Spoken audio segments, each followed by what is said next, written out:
साथियों नमस्कार, स्वागत है आपका एक और आज की इस नई वीडियो में। दोस्तों आज बात करने वाले हैं लोकसभा चुनाव को लेकर, और उससे पहले बात करेंगे देश में होने वाले विधानसभा राज्यों के चुनाव को लेकर, जिनको लेकर पूरे देश में बवाल मचा हुआ है।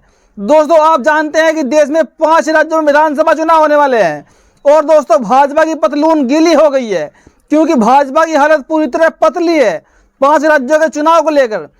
बीजेपी 3 राज्य भी हार गई, तो ये समझिए 2024 का लोकसभा चुनाव का पूरा रिजल्ट आपको यहीं पे दिख जाएगा। और दोस्तों एक तरफ बहन कुमारी मायावती जी, जो अभी तक इंडिया वाले गठबंधन से दूर है, हम आपको उसकी भी खबर दिखाएंगे। जो समाजवादी पार्टी के एक बड़े नेता रामगोपाल यादव ने एक बयान दिया अभी बहन जी के ऊपर, उसके बारे में आपको बताऊंगा उन्होंने क्या कुछ कहा है। दोस्तों इससे पहले बात कर लेते हैं भाजपा के जो बड़े दिग्गज नेता थे, एक सुभाष शर्मा डोली, जो मध्य प्रदेश के चित्रकूट विधानसभा से भाजपा को इस्तीफा देकर बसपा में शामिल हो गए थे। दोस्तों बसपा ने उनको ही विधानसभा का टिकट दिया चित्रकूट से।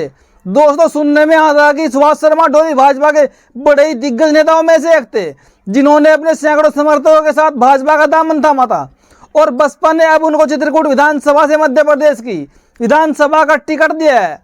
और दोस्तों उन्होंने क्या कुछ कहा है सुन लीजिए आप भी। चित्रकूट की माटी का मैं कर्ज चुकाने आया हूं, जन जन की आशा उम्मीदों का दीप जलाने आया हूं। साथियों बहुजन समाज पार्टी ने विधानसभा के चुनाव में मध्य प्रदेश के लिए अपनी सूची जारी की है। इस सूची में चित्रकूट विधानसभा से मुझे अपना प्रत्याशी बनाया है।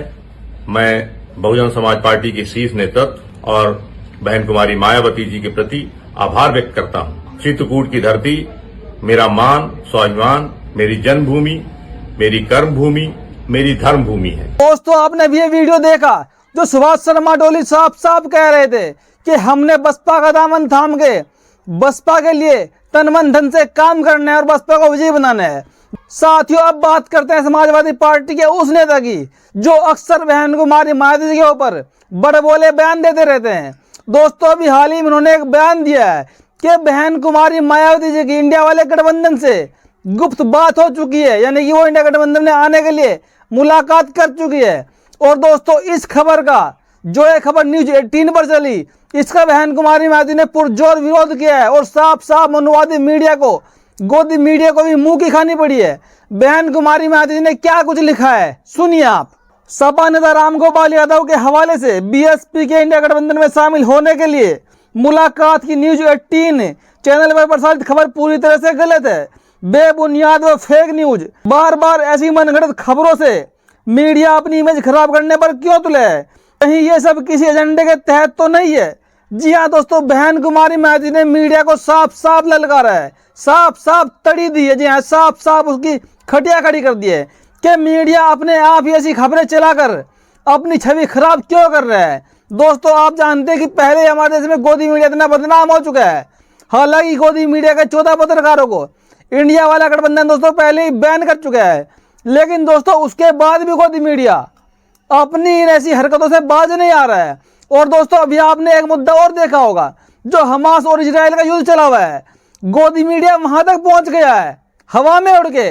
लेकिन दोस्तों जब हमारे देश के अंदर मणिपुर में बवाल काटा जा रहा था, लोगों के घर जलाए जा रहे थे, लोग पलायन कर रहे थे, लोग मारे जा रहे थे, तब इस गोदी मीडिया के मुंह से एक शब्द नहीं निकला।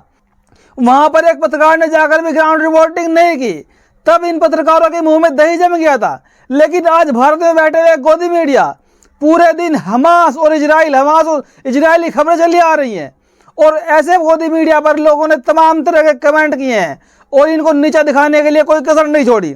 दोस्तों आगे बहन कुमारी मायावती ने क्या कुछ लिखा है।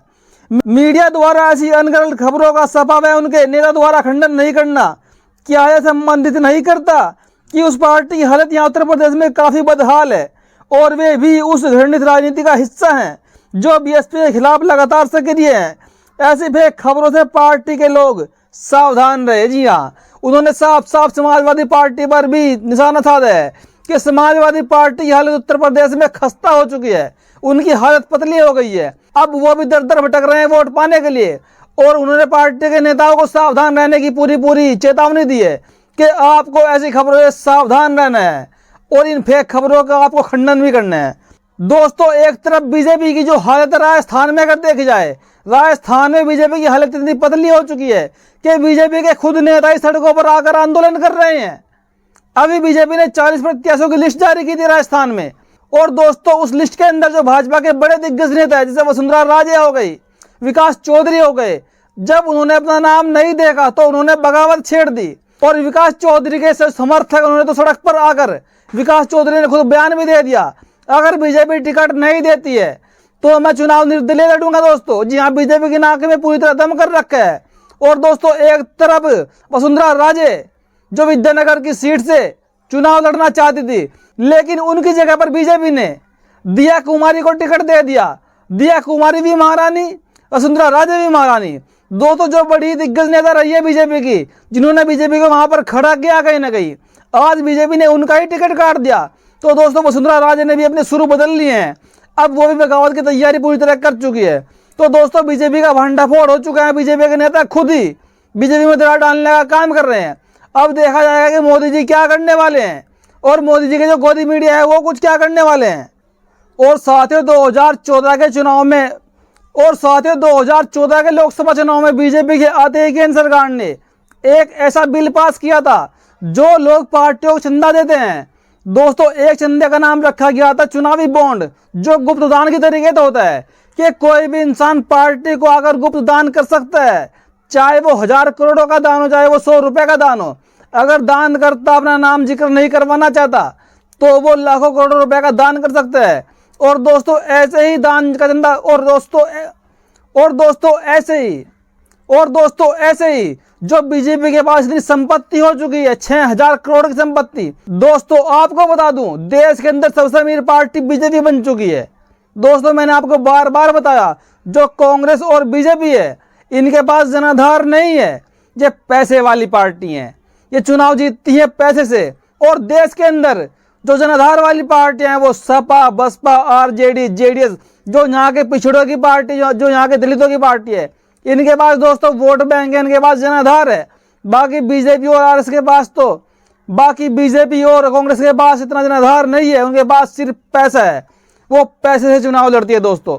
और दोस्तों उनको दान देते भी लोग बहुत सारे हैं, चंदा भी देते हैं, वो चंदा कहाँ से आता है कुछ नहीं पता। लेकिन दोस्तों अब इसके खिलाफ एक याचिका डाल चुके हैं सुप्रीम कोर्ट में, और दोस्तों उसकी सुनवाई करने वाले हैं DY चंद्रचूड़, CGI, जो किसी परिचय के मोहताज नहीं है। दोस्तों DY चंद्रचूड़ लगातार बीजेपी के पीछे पड़ चुके हैं कि बीजेपी कैसे कैसे घोटाला करेगी। दोस्तों एक तरफ EVM का मुद्दा सुप्रीम कोर्ट में चल रहा है, सुप्रीम कोर्ट जल्दी सुनवाई करने वाला है EVM को लेकर। क्या 2024 के लोकसभा चुनाव EVM से होंगे या फिर बैलेट पेपर से होंगे? तो साथियों बीजेपी के ऊपर एक नहीं, दो नहीं, पूरी पांच मुसीबतें बीजेपी के ऊपर आन पड़ी है। एक तो बीजेपी के नेताओं ने बीजेपी से बगावत कर दी है मध्य प्रदेश, राजस्थान में, और एक तरफ दोस्तों सुप्रीम कोर्ट के कई हंटर बीजेपी के ऊपर दोस्तों चल चुके हैं। तो दोस्तों बीजेपी का जाना पूरी तरह तय हो चुका है। और एक तरफ इंडिया वाला गठबंधन जो देश में बन चुका है, लेकिन इंडिया वाला गठबंधन दोस्तों अभी अधूरा है।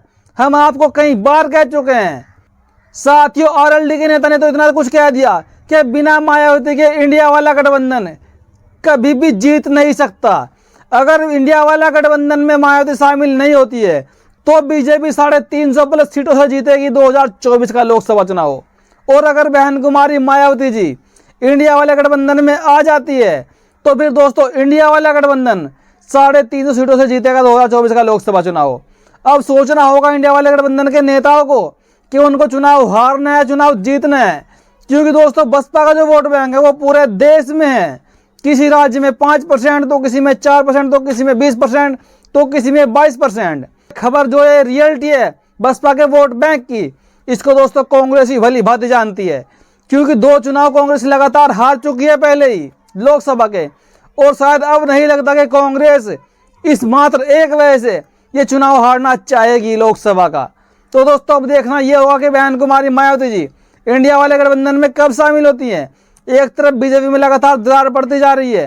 बीजेपी के अंदर जो पिछड़े समाज के नेता है उत्तर प्रदेश में, उनके पास अपने अपने दोस्तों दल भी है, या ये कहें कि वो एनडीए वाले गठबंधन का हिस्सा है। जैसे अपना दल हो गया, सुभाषपा हो गई, निषाद पार्टी हो गई।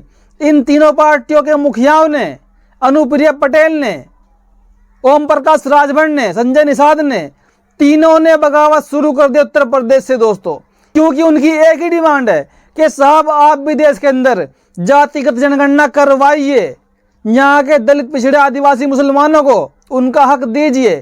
क्योंकि दोस्तों जो बीजेपी सरकार है वो ओबीसी के दम पर सत्ता में आई और मोदी जी ने कहा चिल्ला चिल्ला कर कैमरे के सामने कि मैं ओबीसी का बेटा हूं, इस बार देश को ओबीसी प्रधानमंत्री चाहिए।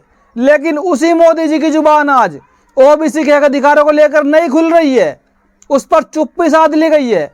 जहां एक तरफ राहुल गांधी जी ने पूरा बहुजन मूवमेंट को खड़ा कर दिया है कि इस बार पूरे देश में जाति जनगणना हम करवाएंगे, या फिर जो एक बार जनगणना हो चुकी थी उसके आंकड़े अभी तक जारी नहीं किए गए हैं, फिलहाल वो भाजपा के कब्जे में है। और राहुल गांधी साफ साफ कहते हैं कि सरकार में आते ही पहले दिन से हम उन आंकड़ों को जारी कर देंगे। जी हाँ दोस्तों, जिससे भाजपा की पतलून गीली हो चुकी है, या फिर यूं कहें कि भाजपा और आरएसएस देश के एससी एसटी ओबीसी के लोगों को, यहाँ के मुस्लिमों को उनका हक देना ही नहीं चाहता, उनको धोखे में रखना चाहता है और उनके खिलाफ ऐसे ऐसे प्लानिंग करते हैं जो देखने में तो उनके लिए होते हैं, लेकिन रियलिटी दोस्तों कुछ और ही होती है। तो साथियों ये खबर आपको कैसी लगी अपनी प्रतिक्रिया कमेंट में जरूर दीजिएगा। धन्यवाद।